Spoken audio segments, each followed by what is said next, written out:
शेतकरी मित्रांसाठी महत्त्वाची सूचना आहे।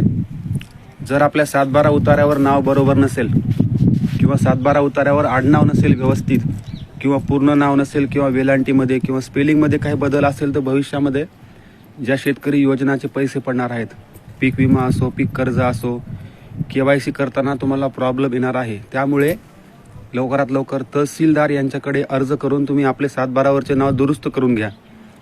त्यासाठी जे लागतात प्रूफ, आधार कार्ड, मतदान कार्ड, पॅन कार्ड, बँकेचं पासबुक किंवा पासपोर्ट, ड्रायव्हिंग लायसन्स, जे काही तुम्हाला तहसीलदार साहेबांकडून कळवण्यात येईल ते कागदपत्र जमा करा आणि 7/12 वरचं नाव दुरुस्त करून घ्या। बँक पासबुक, आधार कार्ड, 7/12 उतारा यावरचे नाव सारखे पाहिजे, नावामध्ये बदल नाही पाहिजे। जुन्या काळामध्ये काय होतं, फेरफार घेते वेळेस फक्त नाव किंवा वडिलाचं नाव टाकायचं, आडनाव टाकायची प्रथा नव्हती हस्तलिखित 7/12 मुळे। त्यामुळे 7/12 चेक करा, नाव पूर्ण नसेल अर्ज करा, नाव दुरुस्त करून घ्या, योजनाचे पैसे खात्यावर आपोआप पडतील।